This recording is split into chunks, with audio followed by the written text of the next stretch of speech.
অনাথ বন্ধো করুণৈক সিন্ধো হা হন্ত হন্ত কথং নয়া ওই দীন দয়ার্দনাথ হে মথুরানাথ কদাবলক্ষসে হৃদয়ং তদলোককাতরং দ্বৈত ভ্রাম্যতি কিঙ্করং মহং যুগায়িতং নিমিষেণ চক্ষুষা প্রাবিশায়িতং শূন্যায়িতং জগৎ সর্বং গোবিন্দ বিরহেণ মে বংশীনস্তস্য চন্দ্রং স্মিতযুতমতুলং পীতবস্ত্রং বরেণ্যং কল্যাক্ষং সর্বদক্ষং নবঘনবরণং বরহচূড়ং শরণং ত্রিভঙ্গৈর্ভঙ্গিমঙ্গং ব্রজযুবতিযুতং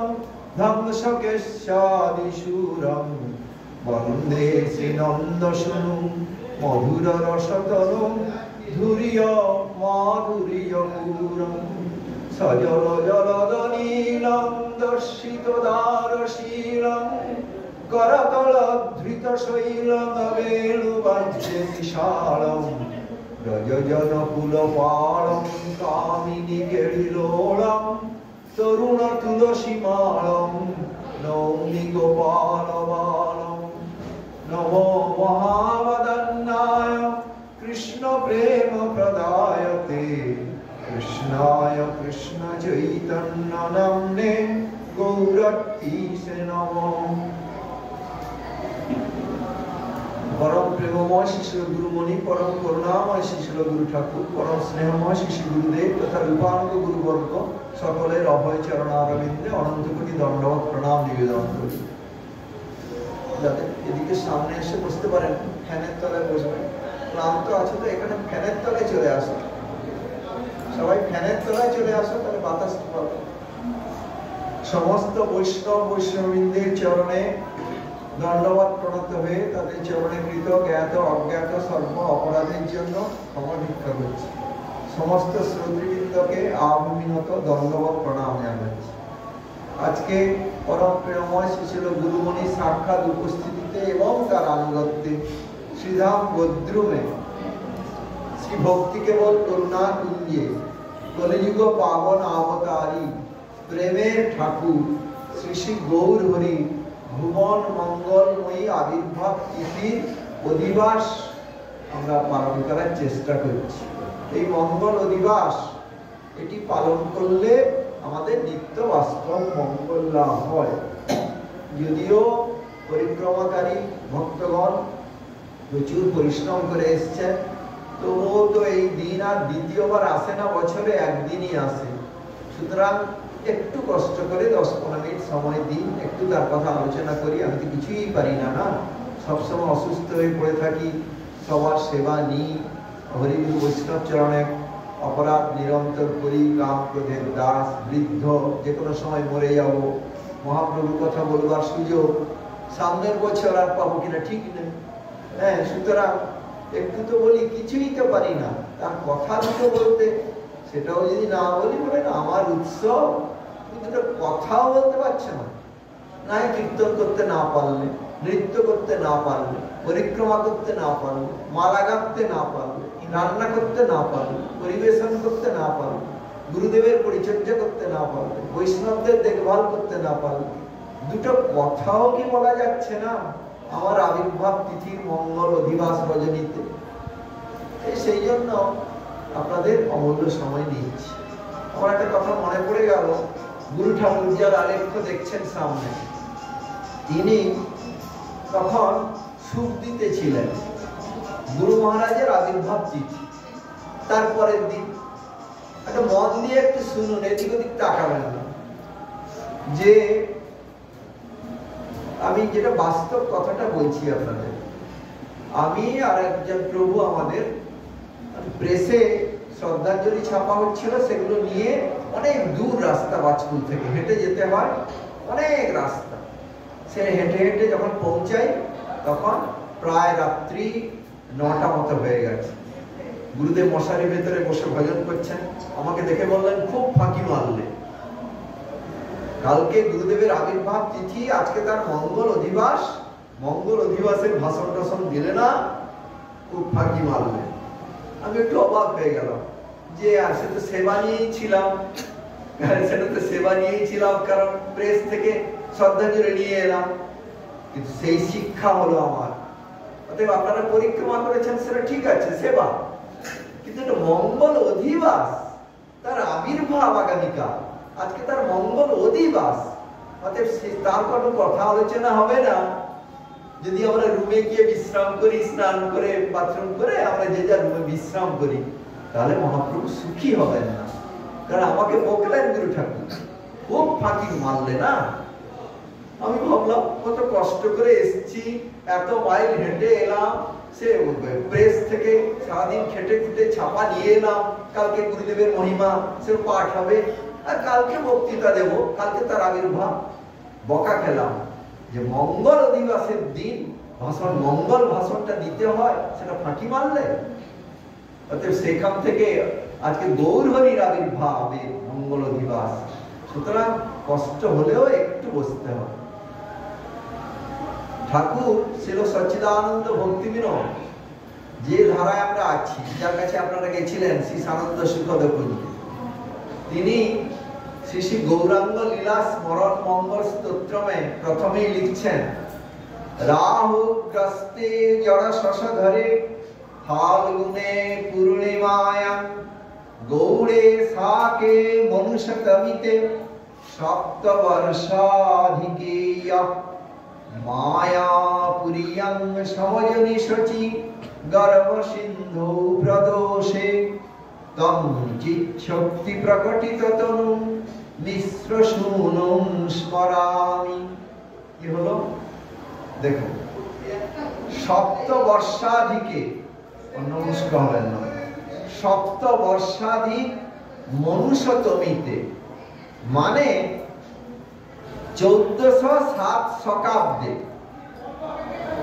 ইংরেজি হিসাবে 1486 খ্রিস্টাব্দে, আর শকাব্দের হিসাবে 1407 শকাব্দে ফাল্গুন মাসে পূর্ণিমা তিথিতে,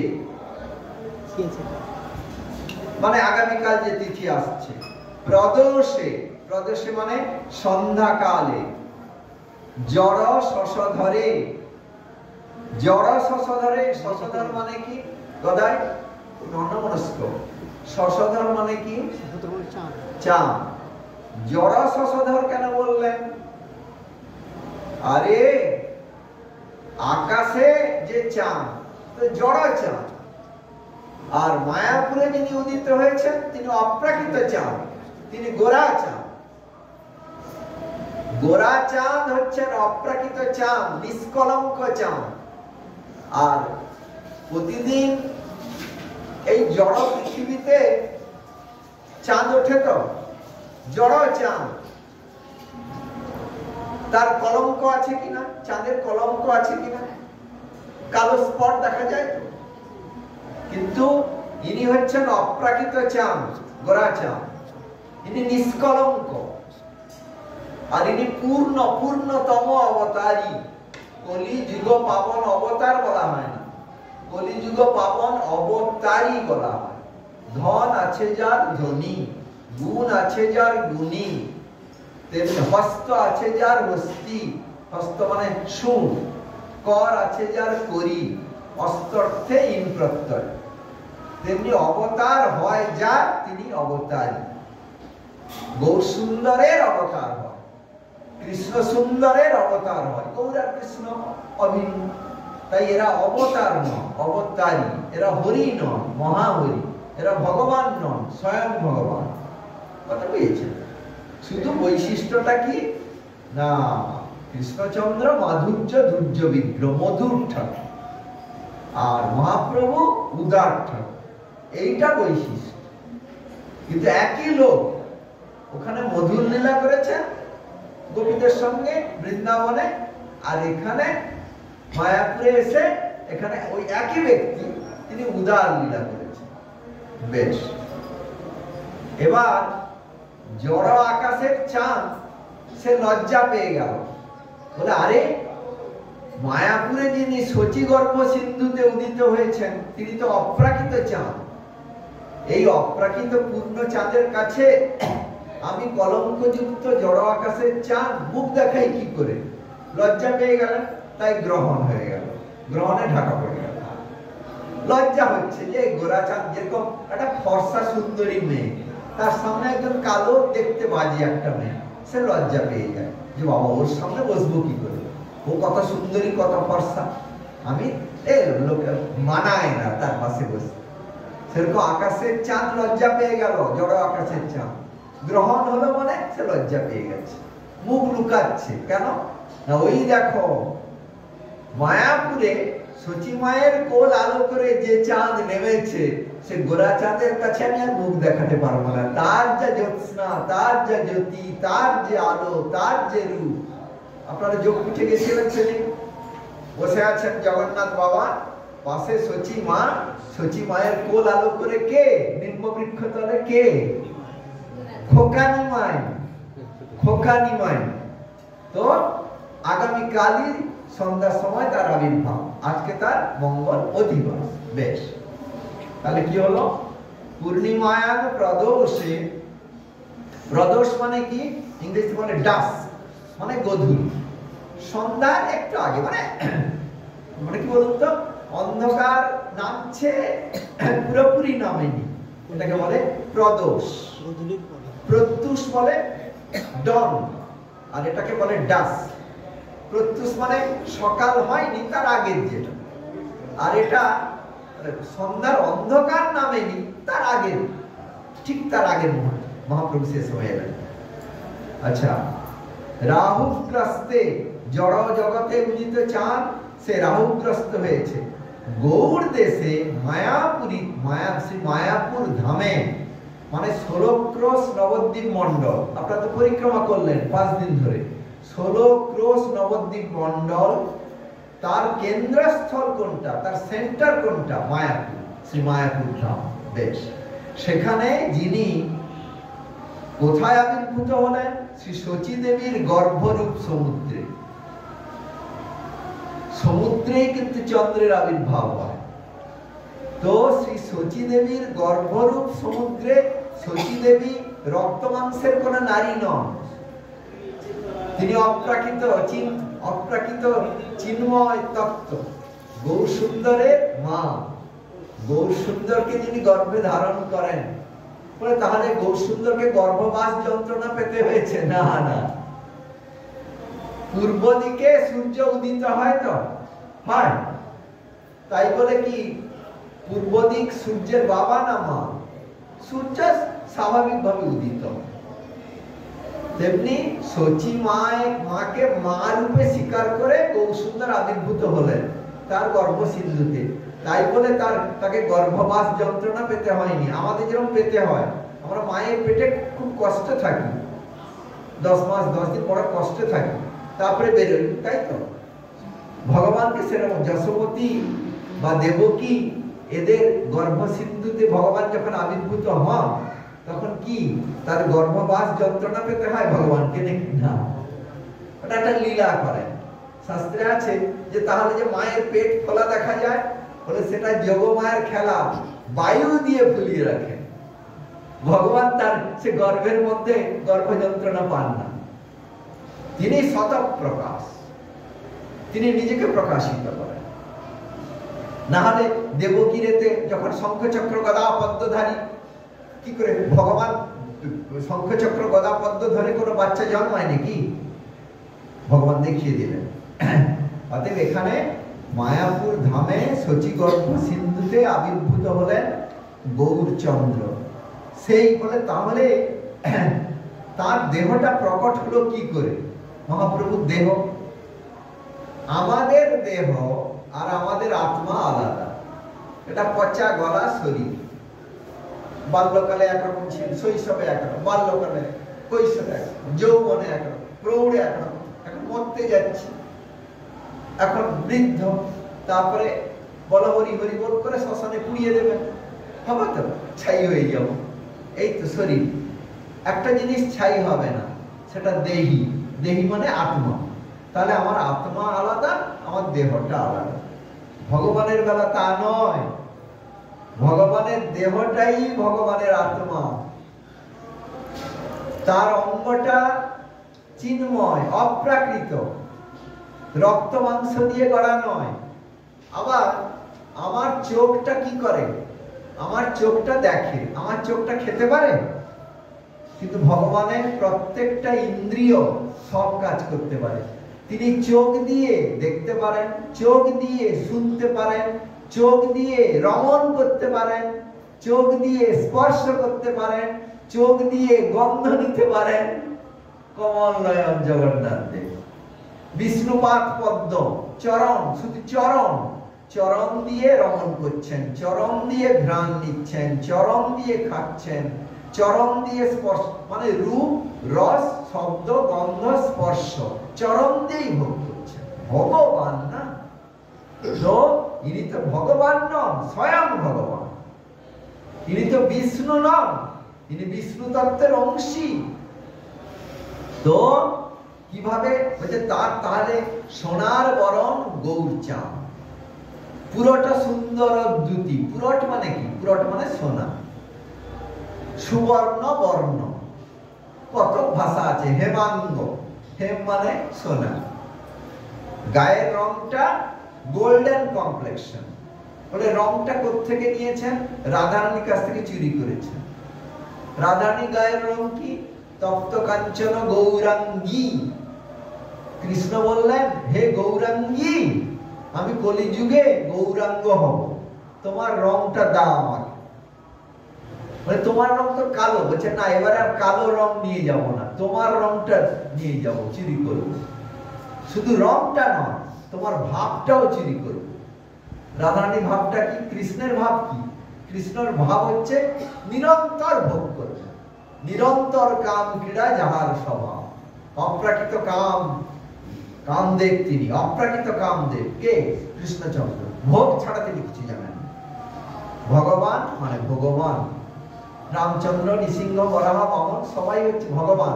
ভগবান মানে তারা ভোগ করেন, প্রত্যেকের লক্ষ্মী আছে। কৃষ্ণচন্দ্র শুধু পুরুষ, পুরুষ মানে ভোগী, তিনি পুরুষ নন। তাহলে কি? পুরুষোত্তম। তাও স্পষ্ট হলো না। রামচন্দ্র তো পুরুষোত্তম, মর্যাদা পুরুষোত্তম। তাই রামচন্দ্রের থেকে বৈশিষ্ট্য কি হলো? রামচন্দ্র একজনের প্রেম নেন, কার? সীতা দেবী। আর কারো প্রেম নেবেন না। আর ইনি লীলা পুরুষোত্তম কৃষ্ণ, শত কোটি গোপীর সঙ্গে লীলা করেন। আরো বলে আর কে কে বাকি আছে? সবাইকে ভোগ করার পরেও তিনি বলে, তার সবাইকে ভোগ করার পর তার তৃপ্তি হয় না? বলে না, তার ভোগের বাসনা আরো বেড়ে যায়। তার তিনি তাহলে কিরকম? শাস্ত্রে বলছে অসমানর্ধ। তার ভোগ করার পিপাসা, ভোগ করবার ক্ষমতা কৃষ্ণের কিরকম? অনন্ত, অসীম, কোনদিন ফুরাবে না। বলে অনন্ত কাল ধরে খালি ভোগই করে যাবেন না, তিনি ভোগী ঠাকুর। কিন্তু এবার তিনি যখন গৌরাঙ্গ রূপে এলেন, তখন তো ভক্ত ভাব নিয়ে এলেন। রাধারানীতে শ্রেষ্ঠ ভক্ত, তার ভাবটা কৃষ্ণের ভাবটা কি? নিরন্তর ভোগ করব। রাধারানীর ভাবটা কি? বিরহের ভাব। কোথায় গেলে কৃষ্ণকে পাবো? আমি কৃষ্ণের সেবা কিছুই করতে পারলাম না। কৃষ্ণকে তিনি সব দিয়েছেন। তিনি শ্রেষ্ঠা আরাধিকা শ্রী রাধিকা, অনয়ারাধিত নুনং ভগবান হরিশ্বর। গোপীগণ বলেছিলেন, যখন রাসলীলায় কৃষ্ণ শতকোটি গোপীর প্রেমকে তুচ্ছ করে রাধারানীকে নিয়ে আলাদা চলে গেলেন, তখন অন্ধকার, লোডশেডিং, সবাই কাঁদতে লাগলেন। আরে এত আনন্দ হচ্ছিল আমাদের সঙ্গে দুই দুই গোপীর মধ্যে, কৃষ্ণ তাদের আলিঙ্গন চুম্বন করছেন, নৃত্য কীর্তন মাতিয়ে দিয়েছিলেন। তারা ভাব কি আনন্দ। আকাশে পূর্ণিমার চাঁদ, সেই যমুনার কুলু কুলু রব, হ্যাঁ, সেই যমুনার নিচে সে মানে সাদা ধবধবে নরম বালি, হ্যাঁ, সে অদ্ভুত রোমান্টিক পরিবেশ। সেখানে কৃষ্ণ বাঁশি বাজাচ্ছেন, তাদের সাথে খেলা করছে। রাধারানী যখন রাধারানী দেখলেন, যে রাধারানী দেখলেন, আরে আমার সখীরা, আমার মঞ্জরের গোপীগণ, এরা সম্ভোগে মত্ত হয়ে যাচ্ছে, এদের মধ্যে বিরহের ভাব যাচ্ছে না। তখন তিনি ওই স্থানটা ছেড়ে চলে গেলেন। যেই চলে গেলেন, কৃষ্ণের আনন্দ নিভে গেল। কারণ আহ্লাদিনী শক্তি চলে গেলেন, আহ্লাদিনী তাকে তখন তিনি এই শতকোটি গোপীকে ছেড়ে তুচ্ছ, শত কোটি গোপীর প্রেম তুচ্ছ তার কাছে, রাধারানী খোঁজে চললেন। তখন গোপীগণ কাঁদছেন, বলছেন আরে আমরা এতক্ষণ অহমিকা করছিলাম, কৃষ্ণের সঙ্গে আমাদের কত প্রেমের খেলা হচ্ছে, কিন্তু মুহূর্তে অন্ধকার হয়ে গেল একজনের জন্য। সে তাহলে কিরকম সে মেয়েটি? শ্রীমদ ভাগবতে 18,000 শ্লোক আছে, কোথাও রাধারানীর নাম নাই। এই একটা মাত্র শ্লোকে রাধারানীর নাম আছে, তাও গোপনে আছে। শ্লোকটা কে বলছেন? গোপীরা। কি বলছেন? সংস্কৃতটা হচ্ছে অনয়া রাধিত নুনং ভগবান হরিশ্বর। এই মেয়েটির দ্বারা, প্রভু দাঁড়াবেন না, বসে পড়ুন, এই মেয়েটি বসুন, ওগুলো দেখাবেন না, বসে পড়ুন। অনয়া রাধিত নুনং ভগবান হরিশ্বর মানে কি না, এই মেয়েটির দ্বারা ভগবান আমাদের কৃষ্ণচন্দ্র স্পেশালি আরাধিত হয়েছে। তাই আমাদের সবাইকে ছেড়ে দিয়ে, আমাদের সব প্রেমকে তুচ্ছ করে দিয়ে, ঠেলে ফেলে দিয়ে তাকে নিয়ে আলাদা চলে গেলেন গোপন স্থান। শ্রেষ্ঠ আরাধিকা শ্রী রাধিকা, ওইখানে অনয়া রাধিত, একটু হালকা করে একটু ইঙ্গিত দিলেন, কোথাও রাধারানীর নাম নাই। এই মেয়েটির দ্বারা স্পেশালি আরাধিত হয়েছেন কৃষ্ণ, কারণ তাকে আলাদা করে নিয়ে গেলেন। হলো তো? তাহলে সেই রাধারানীর ভাবটা কি না, কৃষ্ণের কোলে বসেও তিনি কাঁদেন। কৃষ্ণ বলছেন তুমি তো আমার আদর খাচ্ছ, কান্নাকাটি কেন? না তুমি তো বহুজন বলল, তুমি একা, তোমার একজনে তোমার হয় না, তোমার কোটি কোটি তোমার সেবিকা চাই, তুমি এক্ষুনি আমাকে ছেড়ে চলে যাবে না, যখন যাব তখন কাঁদবে না, তুমি যে পরে ছেড়ে যাবে সেই বিরহে আমি এখন মিলনের মধ্যেও আমার কান্না পাচ্ছি। তখন কৃষ্ণ বলে কি অদ্ভুত তুমি তো, বলছে বিরোহিনী রায় ঠাকুরানী। তখন কৃষ্ণ বলল আমি তো এরকম হতে পারিনি, আমি তোমাকে ভালোবাসি, কিন্তু তোমার মতো তো পাগলি দিওয়ানি হইনি প্রেমে। আমার খাওয়া দাওয়া সব ঠিক আছে, বাঁশি বাজানোটা সব ঠিক আছে, শোয়া বসা সব ঠিক আছে, তোমাকে ভালোবাসি। তোমার তো সব গোলমাল, তোমার খাওয়ার ঠিক নেই, ঘুমানোর ঠিক নেই, তুমি নিচের পায়ের আলতাটাকে মাথায় রেখে ফেলো, তুমি একটা চোখে কাজল পরেছো, আর একটা চোখের কাজলকে পায়ে লাগিয়ে দাও, তুমি নিচের পোশাক উপরে পরো, উপরের পোশাক নিচে পরো, দিন কি রাত তুমি জানো না, তুমি আমাদের অনুমাদিনী, পাগলিনী। আমি তো কেউ পাগল হইনি। তাহলে আমাকে জানতে হবে তোমার প্রেমটা কিরকম। কৃষ্ণের লোভ হলো তিনটা জিনিস, কি কি? শ্রী রাধার প্রণয় মহিমা জানতে হবে, এক। 2 নম্বর, রাধারানী আমার কি মাধুরী আস্বাদন করে। আমি চিনি, চিনিটা কিরকম মিষ্টি সেটা চিনি বুঝতে পারে না, যে খায় সে বুঝতে পারে। তাহলে আমি নাকি খুব মিষ্টি, আমি নাকি দেখতে খুব সুন্দর, আমার নাকি নাম মাধুরী, রূপ মাধুরী, গুণ মাধুরী, লীলা মাধুরী, প্রেম মাধুরী, বেণু মাধুরী, বচন মাধুরী, অনেক কিছু আছে শুনি। সেটা কিরকম রাধারানী আস্বাদন করে, সেটা কিরকম? 3 নম্বর, ওই আস্বাদন করার ফলে রাধারানীর হৃদয়ে কিরকম সুখ হয়। কথাটা বুঝা গেল? বলছি, চিনিটা আপনি খেলেন, চিনিটা বা রসগোল্লা, চিনিটা ছোট জিনিস, রাজভোগ বলি, রাজভোগ নিজে বুঝতে পারে না সে কিরকম মিষ্টি। একজন লোক চাই যে রাজভোগটা খাবে। 2টা কথা হলো, 3টা কথা এখনো হয়নি, ভালো করে বুঝবি। এবার রাজভোগ যে খেলো, রাজভোগের মিষ্টি যে আস্বাদন করলো, করে তার মনে কিরকম সুখ হলো, রাজভোগটা খাওয়ার পরে তার হৃদয়ে কিরকম সুখটা হলো, বুঝতে পারলে? সেটা তো এই 3টা জিনিস আমাকে জানতে হবে, আমার কম পড়ে যাচ্ছে। কৃষ্ণ হয়ে তো পারা যাবে না সেটা, তাহলে রাধার ভাব আর কান্তি নিতে হবে, আমাকে আমাকে মায়াপুরে আসতে হবে, আমার তোর আর সইছে। তিনটা জিনিসের লোভ হলো কি কি? রাধার প্রণয় মহিমাটা কি রকম, এরকম প্রেম তো আমার নাই, এক। 2 নম্বর, আমার কি মাধুরী রাধারানী আস্বাদন করে, 2। আর ওই মাধুরী আস্বাদন করে রাধার হৃদয়ে কি রকম সুখ হয়, 3।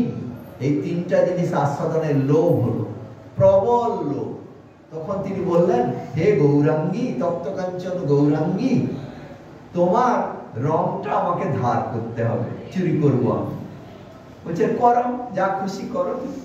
আর শুধু বলছে এইটা নাও, বলছে আরো একটা জিনিস, গৌরাঙ্গী রংটা নিয়ে আমি গৌরাঙ্গ হব, আর গৌরাঙ্গীর ভাবটাও তো নিতে হবে। তোমার ভাব হচ্ছে বিরোহিনী, তুমি খালি বিরহ, খালি তোমার কান্না, কান্না ছাড়া তুমি কিছু জানো না। আমিও কাঁদবো তোমার মতো, বেশ তাই বল, তাই করো।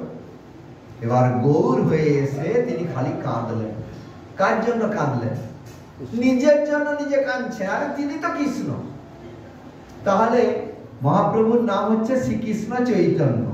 তো মহাপ্রভু কিরকম না, যে কৃষ্ণ কৃষ্ণের জন্য কেঁদে ভাসায়, তিনি হচ্ছেন শ্রীকৃষ্ণ চৈতন্য। যে কৃষ্ণ কৃষ্ণেরই জন্য কেঁদে ভাসায়, কোথায় গেলে কৃষ্ণ পাই। মহাপ্রভু বলছেন না, কাহা যাও, কাহা গেলে কৃষ্ণ পাও, আমি কোথায় যাব, কোথায় গেলে কৃষ্ণকে পাবো।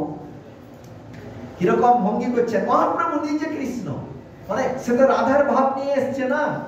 রাধার ভাবটা কি? বিরহের ভাব। সেই জন্য গয়া থেকে ফিরে আসার পর পাগল হয়ে গেছেন, তিনি শান্তি পাচ্ছেন না, দিন রাত আমি কোথায় গেলে কৃষ্ণকে পাই। তখন সচিমা না ভয় পেয়ে যাচ্ছেন, কি হলো, ছেলেটা আমার ভালো ছেলে, কিরকম দিন রাত কিরকম করছে, রাতে ঘুমায় না, এ কি করছে। তখন একদিন গদাধরকে মহাপ্রভু বলছেন, গদাধর হচ্ছে রাধারানীর অবতার, তাকে বলছেন, গদাধর গদাধর, কৃষ্ণ ছাড়া আমি বাঁচবো না, আমি কৃষ্ণ ছাড়া বাঁচবো না, বলো না আমাকে, আমি 1 সেকেন্ড সময় না, আমি এক্ষুনি তাকে চাই। দিয়ে না গদাধর বলে ফেলেছেন আর কি, তুমি অস্থির হয়েও না, তোমার হৃদয়ে কৃষ্ণ আছে। তখন নিজের নখ দিয়ে হৃদয় চিরছেন, আমি চিরবো, হৃদয় চিরে তাকে দেখবো। তখন গদাধর বললেন, সর্বনাশ। গদাধর তার হাত ধরে বললেন, কৃষ্ণ একটু বাইরে গেছেন, এক্ষুনি আসবেন। তখন শান্ত হয়ে গেছে।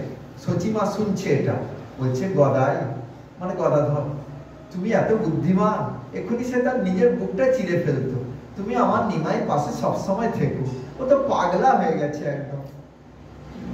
এরকম সব জায়গায় এরকম মহাপ্রভু করছেন। আরে কানাই নাটশালায় গয়া থেকে ফেরার সময় কানাই নাটশালা একটা জায়গার নাম, সেখানে বলছেন মহাপ্রভু বলছেন, আমাকে না একটা সুন্দর দেখতে বালক এরকম হাতছানি দিয়ে ডাকছে, মাথায় তার সুন্দর ময়ূর পাখার মুকুট, হ্যাঁ হ্যাঁ, তার মুখে ঠোঁটে কি মিষ্টি হাসি, বাঁশি হাতে আছে, গায়ের রং শ্যামলা, সে আমাকে হাতছানি দিয়ে ডাকছে। আর আমি যেই তাকে দৌড়ে আলিঙ্গন করতে গেলাম, সে ভ্যানিশ হয়ে গেল, আমি কোথায় তাকে পাবো। আরে তুমি তো সেই। এটা হলো।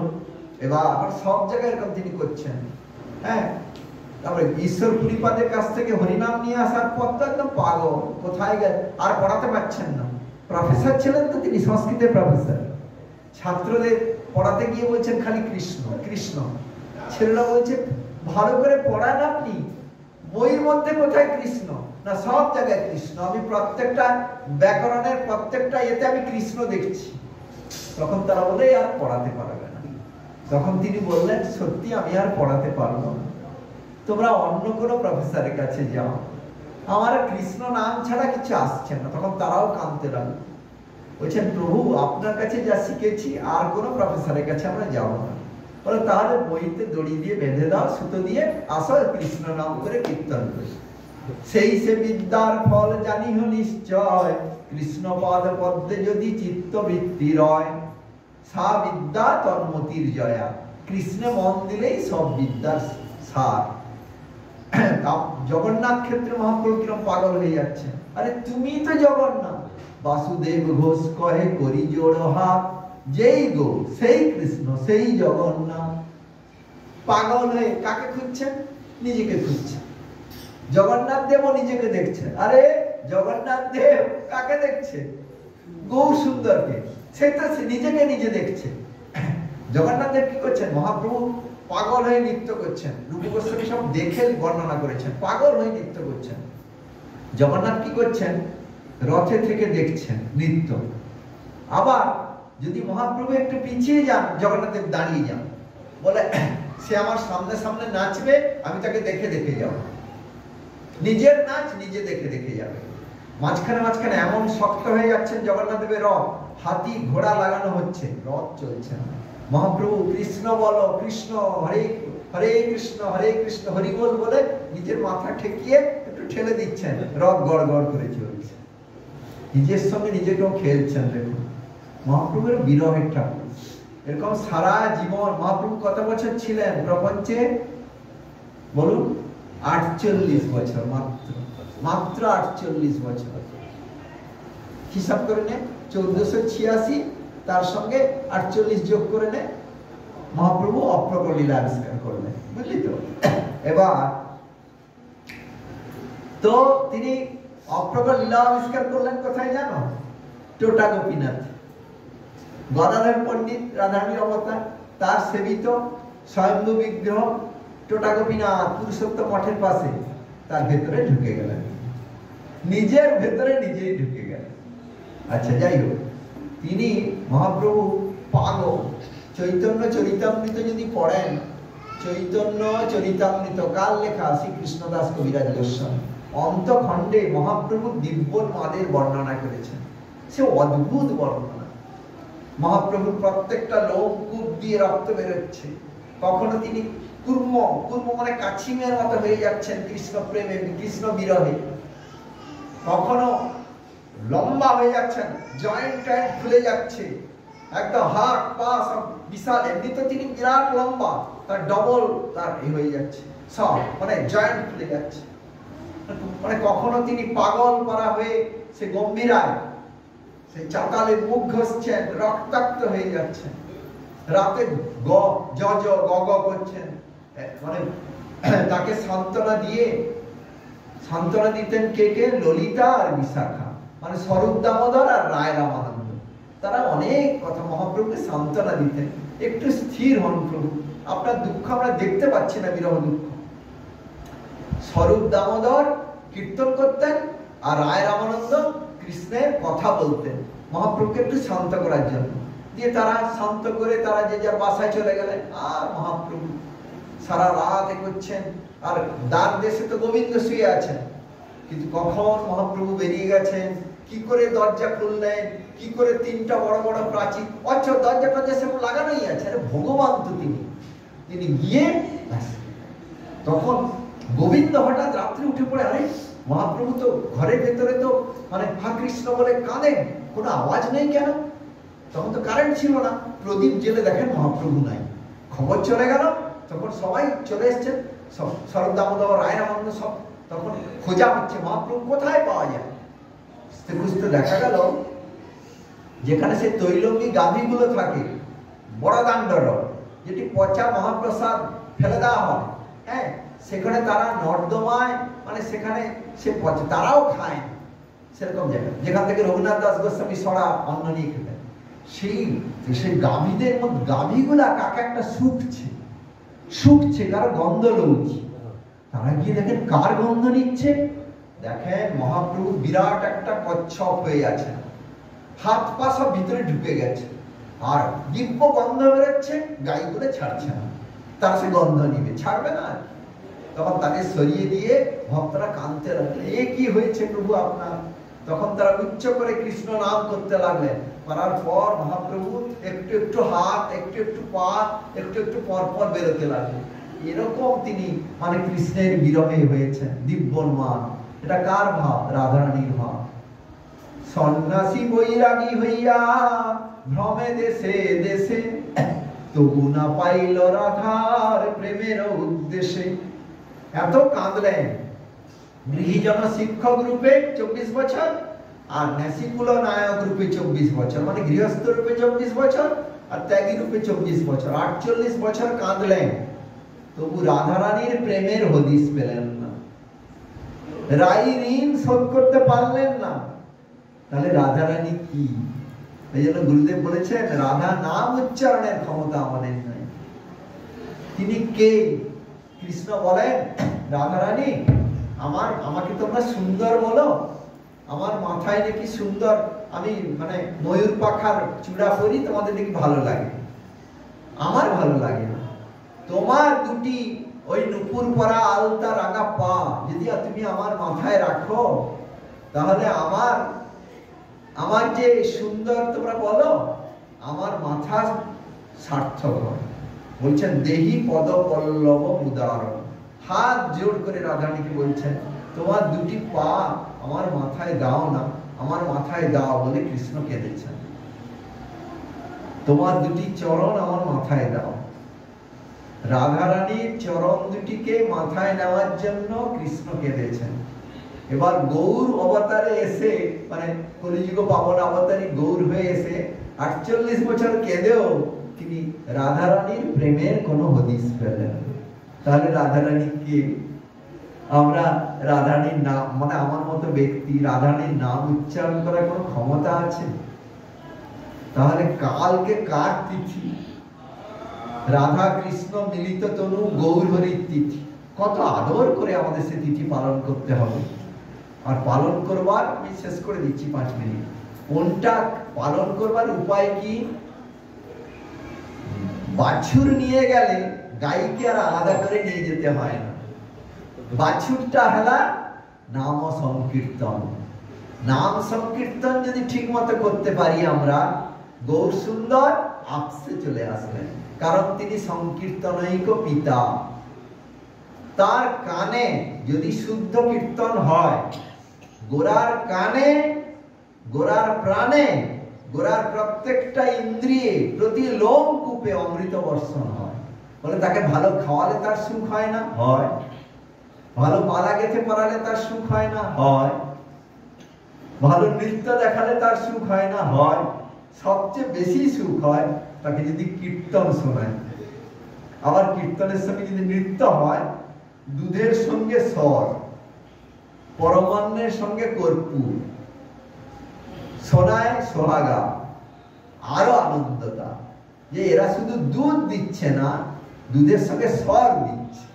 শুধু কীর্তন করছে না, কীর্তনে নাচিতে না জানি তবু নাচয়ে গৌরাঙ্গ বলি, গাইতে জানি না তবু গাই। কিরকম গোরার নাম করে, কিরকম আমার নাম ধরে গাইছে, কিরকম আমার সামনে নাচছে দেখো। হ্যাঁ, এই যে নৃত্য সংকীর্তন, এইটা হচ্ছে মহাপ্রভুর আবির্ভাবের, এটা হচ্ছে বিশেষ, মানে তার এটা সিক্রেট। তাকে যে আমি গৌর জয়ন্তী পালন করতে চাও, গুরু মহারাজ বলছেন তাহলে নৃত্য সংকীর্তনের ব্যবস্থা করো, শুদ্ধ ভক্তরা নৃত্য সংকীর্তন করুন।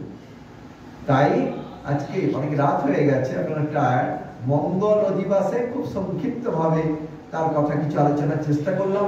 কালকে ভোর থেকে সারা দিন, সারা রাত যতটা পারেন গৌর সুন্দরের কথা ছাড়া এদিক ওদিক ঘুরে বেড়াবেন না কেউ। একটু মেলা দেখে আসি বা কোন মঠে কি হচ্ছে একটু দেখে আসি, ওগুলো নয়। আপনারা গৌর, এখানে গুরুমণি আনুগত্য যেটা হচ্ছে, এগুলো হয়ে যাওয়ার পরে যখন হবে, মহাপ্রভু আবির্ভাবের পরে, কীর্তন শেষ হওয়ার পরে, তখন আপনাদের যাবেন মঠে আরতি দেখতে বা যেখানে করি, বা তখন আরতি শেষ হয়ে গেলে যা হবে যাবেন তখন। কিন্তু সারাটা দিন অন্য কোথাও যাবেন না। চৈতন্য ভাগবত পারায়ণ করবেন, পারায়ণের লিস্ট শ্যামল প্রভু করে দেবে, সেই অনুযায়ী পারায়ণ হবে। কীর্তন হবে, রামদাস প্রভু মূল কীর্তনিয়া, তার আনুগত্যে কীর্তন হবে। হ্যাঁ, গুরুমণি সব বসে এক জায়গা থেকে বসে তিনি করাচ্ছেন। পাঠ হবে, গৌর সুন্দরের কথা হবে, গৌর প্রসঙ্গ হবে। এই সমাজ কিন্তু বসে আছে, তোমার দায়িত্বগুলো তুমি নিশ্চয়ই জানো। কীর্তন করা, আলপনা দেওয়া, এগুলো মনে আছে তো বাবা? তারপরে এ করে মানে দুটো জায়গায় এটা করে সাজানো, এসব। কালকের দিনটা বিশেষভাবে আমরা প্রাণের রস দিয়ে, আদর দিয়ে পালন করার চেষ্টা করব। এই প্রথম শ্লোকটাই পড়লাম। এই তাহলে চিৎশক্তি প্রকটিত তনু এই যে মহাপ্রভু তার তনু প্রকট করলেন শচীগর্ভ সিন্ধুতে চিৎ শক্তির দ্বারা প্রকটিত দেহধান। চিৎ শক্তি মানে যোগমায়া শক্তি, পরাশক্তি, হ্যাঁ, অন্তরঙ্গা শক্তি। মহাপ্রভুর যে শ্রীঅঙ্গ নিজেরই চিৎ শক্তির দ্বারা তিনি প্রকট করেছেন। শচী মা তাকে তিনি মাতৃত্ব স্বীকার করেছেন, জগন্নাথ মিশ্র ঠাকুরকে পিতৃত্ব স্বীকার করেছেন। এরা মহাপ্রভুর রূপকে প্রকট করেননি। মহাপ্রভু নিজের চিৎ শক্তির দ্বারা নিজের যে বিভু সচ্চিদানন্দ রূপ, যে ঔদার্য ধৈর্য বিগ্রহ রূপ নিজে প্রকট করেছেন। তিনি স্বয়ং এদের পিতৃত্বে মাতৃত্বে মানে এদের বাৎসল্য সেবা অঙ্গীকার করেছেন। সেই শচী গর্ভ সিন্ধুতে উদিত সে অপ্রাকৃত গৌরচন্দ্র, যাকে দেখে জড়জগতের চাঁদ লজ্জা পেয়ে গেছে এবং গ্রহণের ছলে মুখ লুকিয়েছে, সেই মিশ্র শুনু, শুনু মানে নন্দন পুত্র, মিশ্র মানে শ্রী জগন্নাথ মিশ্র পুত্র শ্রী গৌরাঙ্গকে আমি স্মরণ করি। এটা প্রথম শ্লোক মাত্র পড়লাম। লিখেছেন কে? ছিল সচ্চিদানন্দ ভক্তিবিনোদ ঠাকুর। শ্রী গৌরাঙ্গ লীলা স্মরণ স্তোত্র পঞ্চাকল্পতরুভ্যস্য কৃপাসিন্ধুভ্যেব পতিতানাং পাবনেভ্যো বৈষ্ণবেভ্যো নমঃ। গৌর সুন্দরের একটা কীর্তন রবিদাস প্রভু করছেন, একটা, তারপরে মহামন্ত্র করে দিন, ওকে দিন, মাইকটা দিন, এটাও দিয়ে দিন, দুটোই দিন, একটাই থাকুক, মেয়েদের দিকে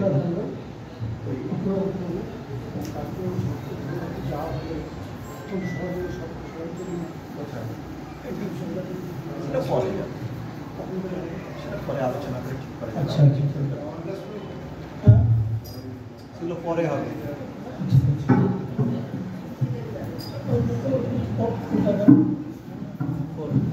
শ্রীকৃষ্ণ চৈতন্য গোরা সচির তুলা। শ্রীকৃষ্ণ চৈতন্য গোরা সচির তুলা। এই সে রবে ছিল গোকুলের গোপাল, গোকুলের গোপাল।